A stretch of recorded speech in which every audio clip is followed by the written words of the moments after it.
and welcome to Voices Unhindered. I'm Kristal Jenkinson. On this show, I give a unique perspective and listening ear to voices that often go unheard. I want everyone to know that you are not alone and that your voice and story matters.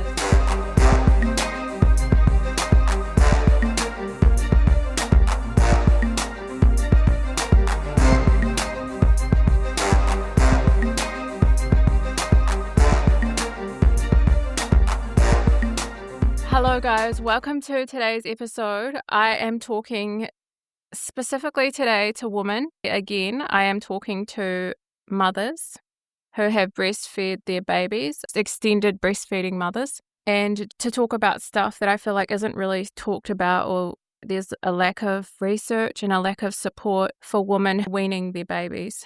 For my own personal experience, I wanted to share that as the foundation of this episode. So because it's something that I have been through and I'm still experiencing on and off, just the effects of weaning my daughter. I weaned her at 5.5 years, so she stopped breastfeeding then, which is a long time in this culture. Like in New Zealand, I feel like most people, probably a year is a lot for them. But for me, I was like, no, she still wants it. I mean, the first year she was feeding all the time, and she wouldn't eat anything in the first year. Hardly. She'd pick at tiny things, but she mostly just wanted breast milk the first year. And I think that is healthy. She's a super healthy child. She's super fit, strong immune system. So there's definitely benefits for the baby, and there's even benefits for the mother for extended breastfeeding. You can look into it, but there's research. It indicates that it delays menopause, and it indicates that there's anti-cancer properties for the mother. It helps prevent diabetes for the mother and even the child. It creates a stronger immune system in the child because of the antibodies, all the benefits it's getting from the mother. So in our culture, we don't usually breastfeed that long, but it's a taboo topic, and there's often judgment around a mother when how long they should be breastfeeding, if it's normal, when it starts getting weird. There's no like black and white. I don't want to judge anyone because I'm like, that's between the mother and the child, if they're still happy to keep going. And I think that's nobody else's business, to be honest. Weaning is a part of, obviously, life and having a baby. It actually affected me way more than I thought it would. And it kind of took me by surprise with the changes that happened in my body and my skin and my hair. There's obviously evidence and research done that women can go through postpartum depression, experience skin issues and like flare-ups with eczema after having a baby because of the hormones. And then hair loss, obviously, at about 2 to 4 months after delivery. Telogen effluvium, it's called, TE, or PPTE, which is postpartum. Oh my gosh, it's so hard to say. Telogen effluvium. Okay, you know what I mean. And it's common, and it can persist for up to 15 months. Like, I didn't notice much hair loss while I was breastfeeding. My hair didn't grow that much. I didn't notice significant amounts of hair loss, but it wasn't like it was before I had my daughter. Just kind of wanted to shed light on this topic. I was in a high stress mode for like the first years of my daughter's birth. My grandma, she passed with cancer when my daughter was 1, and she was like my mum, and she was like the only family support I had. I lived with her, and my granddad obviously was on his own then, and then he died a few years later. So all of this was a lot of stress. Then I went to Women's Refuge, obviously, got my own house, and started looking after my daughter on my own. So all of this can also, there's a hormone called cortisol, and when that rises, it can also change like the hormonal environment and cause like a shorter lifespan. Because hair usually has like 2 to 7 years of like how long it stays on your head, and then it falls, and then the cycle starts again. There was a high stress mode in my life. I was pretty much in survival mode for the first 5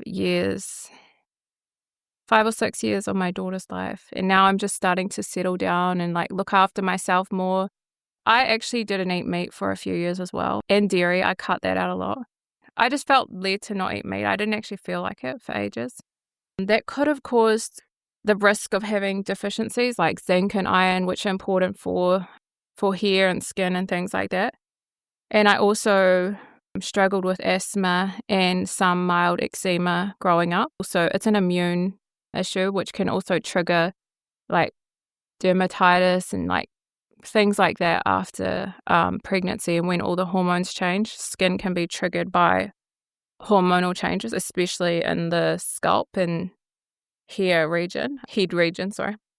So my daughter stopped feeding in August 2024, and she wanted to keep feeding. Like I kind of wanted to stop before then, but honestly, I wanted her to be able to feed as much as she wanted. I didn't feel right about weaning her until she was ready, and that was my personal opinion. And I mean, I had people opinions from people that thought they knew what was best for me when she was like 1, that I needed to stop, that I needed to wean her or start weaning her then. But no, she wanted to keep feeding, so I did. So nothing happened when I weaned her, except I felt a bit sad when she's like, I don't want, breast milk anymore. But I mean, it's normal to feel that, I think. It's like, it's a huge change. Like you've been feeding this baby to keep them alive since they were born. And then for me, it was 5.5 years. It's just a huge change in your life. You can still hug them and stuff, but it feels like they're not your baby anymore. So you're kind of just like, oh, wait, this is a new phase in our life, and kind of a new relationship as well. So nothing happened. Then 8 months later, I was at the hairdresser just like getting my hair straightened. And then there was a big knot in it because my hair's really curly naturally. And I was in shock. I was like, what the heck is this knot doing? Like I get knots can form in hair, especially curly, thick hair. This was like cut a chunk. And I was like, what is happening? And I realized that there was a connection, like the timing with me weaning. And then I didn't realize that it could impact my hair and my skin, because nobody really talks about what happens after you've weaned your child. They talk about what happens after you give birth, which is disappointing, and there's a lack of knowledge about this. So March 2025, which this is when my hair started shedding. So especially around the front, like it's more common to have hormonal hair shedding at the front. And then in May 2025, which is like 2 months later, my skin just went crazy on my head. Like it started buzzing, tingling, a creeping feeling over my head. Like it's settled down a lot more now. But it was just, I was super hyper conscious of my hair and my head at the time. I was like, am I looking weird? Does it feel like my head's going to fall off? Like I was so uncomfortable for so long, and I had no idea what. I kind of knew that it was hormonal, but I was like, why is, I was not expecting this, and it kind of did affect, my mood was affected then. I was like, it was mild depression, but it was mainly because obviously I was used to feeding my daughter, and then obviously the skin flare-ups I had with eczema, dermatitis, my hands, they get dry in the winter as well, so my skin has a tendency to be more drier. And I started changing my diet as well, so I'm not eating processed sugar or processed foods. I eat dairy now. I didn't for a while. I feel like I can handle yogurt and cheese and butter, but I have avocados and the high fatty foods like fatty fish and meat, like red meat, especially with the iron and the zinc, which has helped me, even my energy. And then I realized I could likely be low on iodine as well. So I started taking iodine. There's this doctor called Dr. David Brownstein, and apparently breastfeeding women need twice as much iodine because it all goes to the baby, and a lot of nutrients when you're feeding your baby go to the baby, especially when it's longer, you're giving more of your life to this child. I just realized I didn't even know that I could likely be low on iodine. And so I started using Lugol's iodine. I'm not sponsored by Lugol's or any of these people or companies mentioned. I'm just saying that I've benefited from their research and things like that.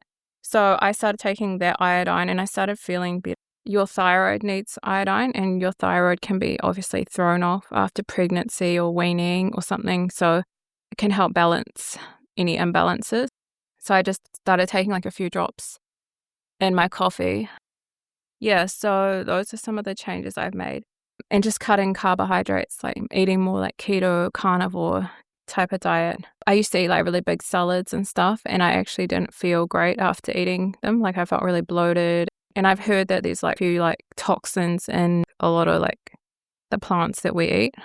And it just shows that not everyone can eat everything. Like some people do better not eating certain plants, or everyone's different. And I think you have to test what works for you.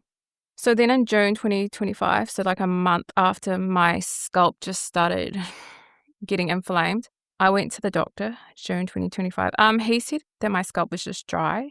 He just suggested ketoconazole shampoo, and I already was aware of this and already bought some. And it kind of helped a little bit, but it didn't really like cure the root cause of, it wasn't fungal, the root cause, which was driving the dermatitis. Dandruff is like mild dermatitis. So it wasn't even that. It's hard to explain because it came and it went.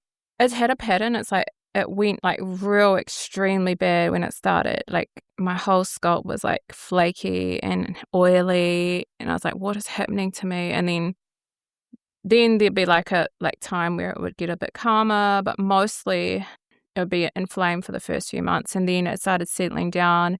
And there's been longer periods where it's been better. So I'm like really grateful for that. And I feel like that's a sign of improvement. And as I've started eating better, like making sure I'm getting enough vitamin D and things like that, I'm feeling better about it. And he didn't suggest a blood test. Like, it could be shown in the blood. Things are shown in the blood. But the thing is that I didn't want a blood test, and he didn't suggest it. So I was like, oh, I'm just going to kind of be my own doctor. And I've done that in the past. Like if I had something wrong with me, I'd be like doing my own research. And I went to the doctor once for like, this is so embarrassing, but like my brother, he had scabies, and we all had it because we all lived together, and then I got it. So I started looking into it, and then I felt, just because I was seeking, and then I was like, I was desperate to get to what this was. And then I realized that it was scabies. So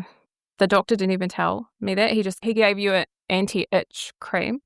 So like doctors often treat the symptoms, but they don't get to the root cause. And I think that's so frustrating for so many people, is like in today's system where you just go to the doctor and they just put a Band-Aid on it pretty much. They don't get to the root cause of what is causing this issue.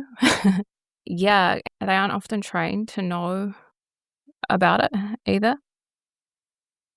And many doctors aren't trained in knowing how to interpret like thyroid results and things like that if you have like hypothyroidism and things like that. Not that I have that, but that I'm aware of. Yeah, so because I wasn't eating meat for a few years, I have no idea why. I think the thought of blood and meat put me off eating meat. Or maybe it was just, I thought it was healthier not to eat meat. But honestly, when I was feeding my daughter, I don't even know how I got through it. I've radically changed my diet recently. So yeah, and I have been feeling better.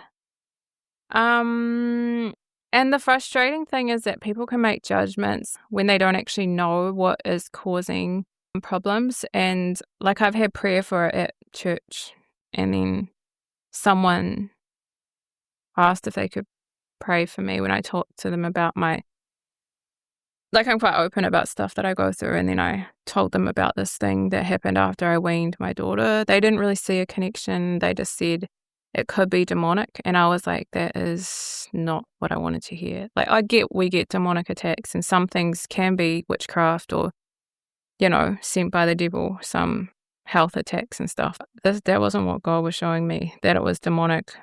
So it was really frustrating to even hear people that don't actually know say that they said it sounds demonic, and I'm like, that is not what you should say to someone going through something like that. I mean, I feel like it's really unempathetic and out of touch with God. Anyways, so there's hormones that are involved when you are pregnant and when you're breastfeeding. So breastfeeding is almost like an extended version of pregnancy. It's like the fourth trimester kind of, which they call it, which isn't really spoken about much as well. And people can even experience like a lot of hormonal stuff when they're breastfeeding, like with skin and hair. And I didn't experience anything. I was feeding my daughter so much. She took so much milk from me that I just stayed in that pregnancy state, I feel like, for ages and nothing happened. When you breastfeed, oxytocin is released. It's called the love hormone. I heard that and from my midwife when I had my daughter. And then, so it can make you feel better. And then prolactin, which is obviously used to produce breast milk. And it's higher when you're breastfeeding, which can make you feel better. And then when you wean or stop, all those hormones change, and then that changes estrogen and progesterone as well. And these hormones are always fluctuating, especially in a woman, because of the different, because of the cycles that women have, pregnancy, childbirth, menopause, all that stuff changes their hormones. It rises, so estrogen and progesterone rise after birth. So if you're breastfeeding more, they stay at a lower level. So the more you breastfeed, the lower they stay. And then when you wean or start dramatically stopping or stop breastfeeding altogether, then they rise again. And this can cause like a shock kind of to your system as well, which is when, you can start having inflammation or hair loss or things like that, which is usually temporary. And dopamine and estrogen control prolactin production. There's a lot of stuff that's quite at work when you're going through these stages of life. And when estrogen and progesterone rise back after weaning, but for some women who don't breastfeed or breastfeed much after giving birth, then they rise faster, obviously. So you go back to balance faster. Your body goes back to baseline faster if you don't breastfeed or breastfeed as long. It can trigger immune issues like eczema, which I have struggled with, just mainly on the back of my arms. It's very slight, but I also struggle with asthma, which is also an immune, and they're actually related, immune issue. After I left my dad's house, when I went to live with my grandparents, my breathing and everything got a lot clearer. And when I'd exercise more, my dad's house had mold in it, and he was a smoker as well. And just the whole environment wasn't good for my breathing. There's a lot of dampness in the house, and that caused a lot of my immune issues to flare up when I lived with him. So this can also increase oil production when you stop breastfeeding or give birth and don't, breastfeed for long. So your skin can become more sensitive, which increases inflammation. And also weaning itself can be stressful, which no one talks about. They talk about like postpartum depression, but post-weaning depression that was more pronounced for me, like weaning my daughter, than actually giving birth in that period after, except that I was super tired, which is normal, especially when you don't have any help, when you don't have any family, to give you a break. I had my grandma, which was beautiful. She was not well though, so that was even harder at the time. And she was in her late 80s. She'd already looked after me. She would have, but she wasn't well enough. She was frail and old at that time. And it was like I was looking after her then. Well, it was my uncle and then me in there when I was there living in the house, because I was back between here and India with her biological dad. That's another story. But so the skin can actually be considered to be an endocrine organ because it has been shown that it is able to synthesize a range of diverse hormones with the expression of the associated hormone receptors. This is from the International Journal of Molecular Sciences. Hormonal Effects on the Hair Follicles, published in 28th of July 2020. This is interesting because it says pretty much that the skin is affected by hormones. Yeah, I didn't even think about that. The endocrine system is glands and organs that make hormones, release them directly into the blood so that they can travel to tissues and organs over the body. relating to the organs of the body that make hormones from the Cambridge Dictionary. And skin is considered as an endocrine organ, National Institute of Health. So it makes sense then that your skin and your hair, which is connected to your skin, would be affected after any hormonal change in your body. And some don't experience it post-weaning. Some experience it breastfeeding. Some experience during months after giving birth. And for me, it was really delayed, and it's been like a long journey, like a long stretch. Also, like I said, if you have like a tendency to have dry skin or immune issues from the past, like eczema, and even I struggled with an eating disorder when I was like a teenager in my early 20s maybe, which I remember losing some hair when I was like 14 when I didn't eat properly. And that, I mean, all of that can affect your hormones as well. Yeah, I don't know which one causes the other, like, because I remember someone saying to my grandma, like, if she was just like, oh, she might have a hormonal issue. That's why I wasn't eating or something like that. But it wasn't that. But I feel like not eating properly can cause hormonal issues. But the same way, like how you don't eat the right foods or eat enough or whatever. I feel like food is also a tool that God gave us to use to heal our body, the right foods. When we know what He's leading us to eat, we can heal our body from hormonal problems or even like autoimmune conditions. But I do believe food is healing as well. But also the fact that our soils are depleted. So supplementing is something that I've started doing as well.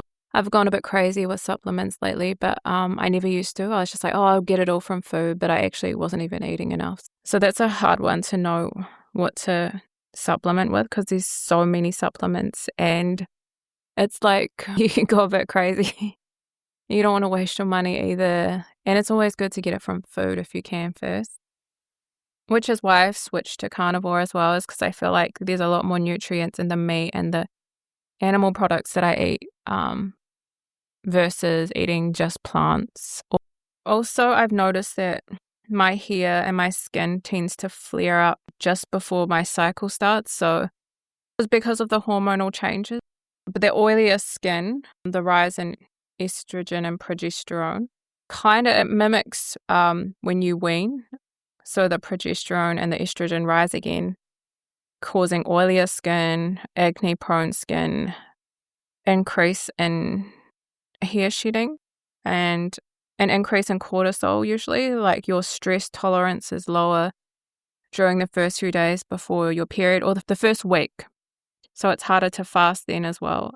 Your body actually needs a bit more energy and even carbs just before your period. So that's something I'm learning as well, because I used to fast, and I used to fast probably too much. That sounds really bad, but I didn't fast more than 12 hours near the end of my breastfeeding journey because I wanted to get into it for the health benefits and spiritual benefits. But then I realized I'm not really eating enough when I'm not fasting. I'm not really getting enough nutrients in when I am fasting. And also with that history of the eating disorder, you have to be more careful because the enemy knows, like when I talk about spiritual things, the enemy knows that what you've struggled with in the past, and he tries to bring it back up in the future. So he'll be like, you don't have to eat as much, or it's good for you to not eat. He'd like tempt you to not. It sounds weird because usually people are tempted to eat more. And, for me, it's been hard to get that balance most of my life. I'd either have a tendency to not eat enough, or I would have a tendency to overeat, which is weird because I haven't really been fat, except, teenagers put on weight on and off, but yeah. But yeah, he'll try to bring up stuff that you're weak in, and just, so you have to be careful because weaknesses that you have can be used against you. If you don't know, fasting is a tool just like food, but I think it needs to be done strategically and with wisdom as well. Yeah, that's all I'll say about that. I was a bit regimented actually. or a bit religious about it. So I think, yeah, it's better to be not like that. Back to, yeah, the drop in oxytocin and prolactin can definitely affect your mood, and you can even feel like, yeah, just all the baby blues that people feel are supposed to feel, which I didn't feel, but after giving birth, all I felt was like massively tired. That's all. Obviously, you're in a bit of a shock, but then um after weaning, it's for me that was the biggest hormonal change for me was then. So I in the last few years, so in August this year, it'll be 2 years since I weaned my daughter. Um, and this time, this year and a half kind of thing, has been I've been extremely conscious since I, started like losing hair, and my scalp has been more sensitive to things like little black pullings or like delicate. Like I felt like don't touch my hair like to people and things like that. Or like being really careful about how I brush it. It's just tender. Like that's the word, tender, yeah. I've been more conscious about it, like my hair, and just wondering if, it's all gonna fall or like those paranoid like anxieties about it. And I've spoken to like a few people about it, and they just said it looks normal, and I'm just going through hormonal changes. And yeah, the buzzing, the tingling, all that stuff was super weird at the beginning, and it's getting better now, but it's just, yeah, it was quite disturbing at the beginning. For those who don't know what I'm talking about, just ignore this. But for those who have been going through it with like mild dermatitis and just the nerves, like nerves in your hair and head are like really sensitive, then you'll know what I'm talking about. It was almost like there was like a storm on my head. Like a lot of activity going on. And I didn't have nits, so that that's so funny. My hair shedding has been more stable, so I'm not noticing as much in the like shower or in the brush anymore. But my scalp can flare up, especially before a cycle starts, and usually it's that triggers it, or like something stressful, or so I can't tolerate stress as much now, even though, as a mother on your own, you're used to like living that kind of life. I'm learning to not engage in stressful, unnecessary stress anymore. I was pretty much vegan for a few years. I don't know why. I really don't know. I thought it was the healthiest way to live for a while, and then I have switched to eating more carnivore keto. I have noticed that, yeah, it's taken a long time, but I've noticed like little baby hairs on the front of my head. So I know that it's hormonal, and I know that it will pass, just like everything else we go through in life. And the regrowth has been quite fuzzy and frizzy at the front, especially where you notice it.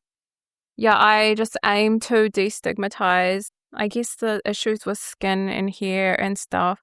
And yeah, just say that there's a lack of research about stuff that happens to a woman when they wean their child.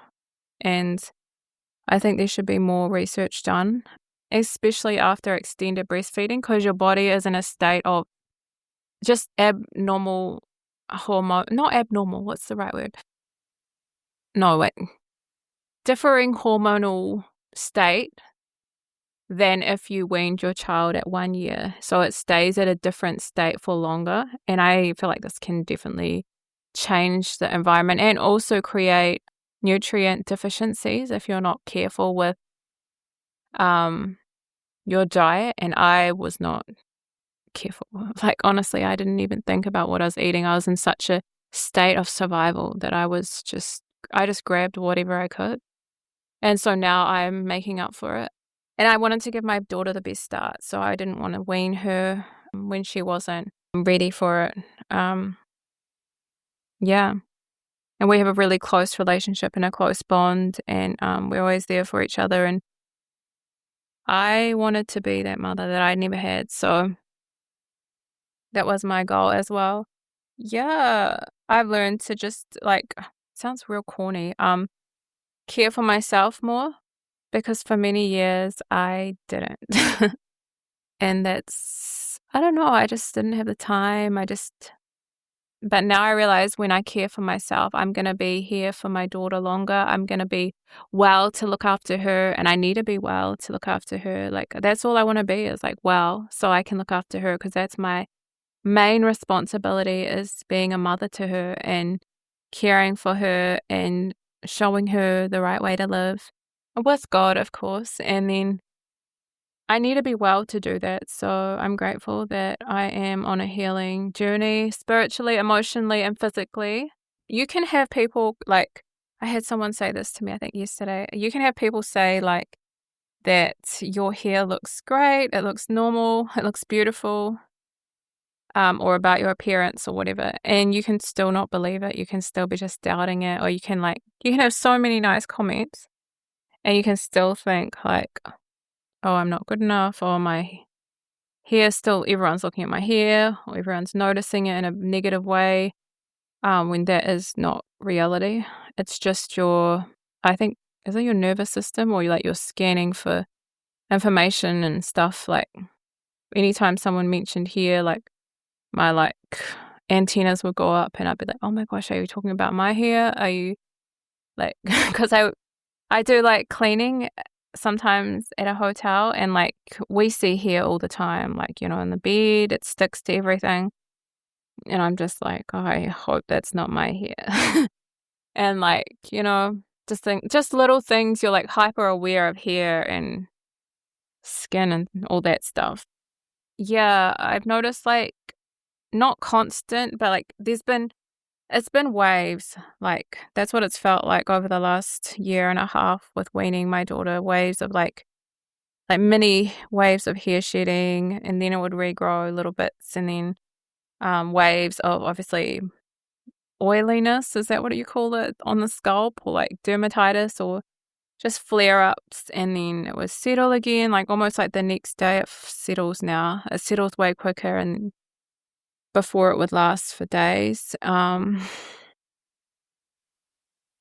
then I just wanted to touch on one little thing that I feel like should be talked about, but it's not something that I'm going through, but it could be something that someone else is going through. I am not in a relationship with anyone, or plan to be, unless God wants me to. But I have taken birth control before. It was to do with, obviously, non-consensual intercourse had with toxic past people. I don't know how else to say it, but I've taken the ECP a few times. But if you're always taking that, or any birth control, I feel like that can mess up your hormones as well, which can also cause, like, just some of the changes I've been talking about with hormonal changes in the endocrine system that can mess up your skin, your hair, your mood, everything. Pretty much everything is affected by hormones. It's so weird. I didn't really think about it before. Even the way you metabolize food, like, your thyroid gland is part of how your body works to break that down into energy. But I'm just saying, anything that seems unnatural that you're putting in your body, I always think natural is the best way to go. And I'm not talking about that area, because that's so controversial. And yeah, I'm not an expert on that either. But I'm just, like, saying, I didn't want to take those pills ever, but I took them, and I prayed about it. Or I didn't want to have a baby with someone that was a horrible person who sexually assaulted me, obviously. I'm in a really good position now, but, like, and God's been helping me and stuff, but, like, honestly, like, I couldn't do it without him. It's such a big thing, having a child on your own, let alone looking after your own self. And that's body, soul, spirit. Yeah, so I just wanted to say, my focus is on balancing my body again, and get out of survival mode and just into thriving mode, and, yeah, living my best life so that I can be the best mom I can be. And I think that's the greatest responsibility I have here on this earth. And if you have any questions or comments, please put them in the comments below. Send me a fan mail on my Buzzsprout. You can subscribe on my YouTube, Voices Unhindered podcast, or you can subscribe to my Buzzsprout or my Patreon.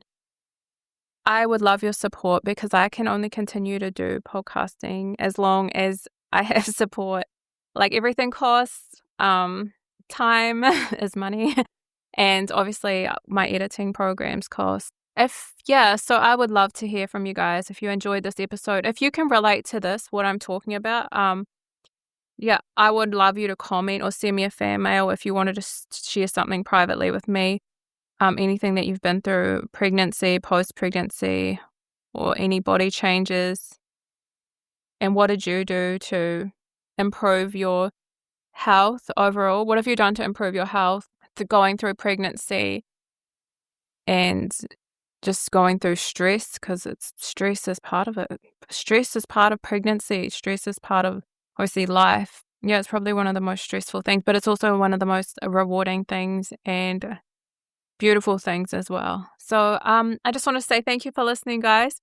I appreciate you guys so much. I leave some links to some of the research that I mentioned in the podcast, and also to some of the links to do with the iodine and some of the information that I've been noticing when I say be your own doctor or be your own expert of yourself.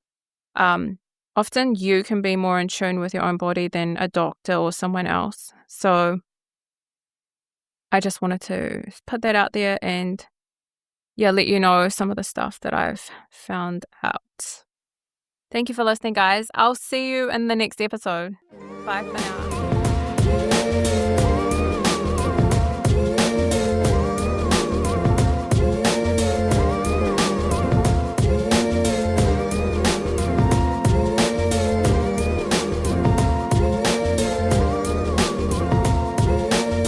Thank you for listening to Voices Unhindered.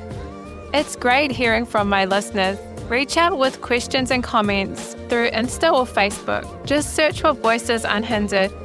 I'm interested to know what other topics and voices you'd like me to bring on the show.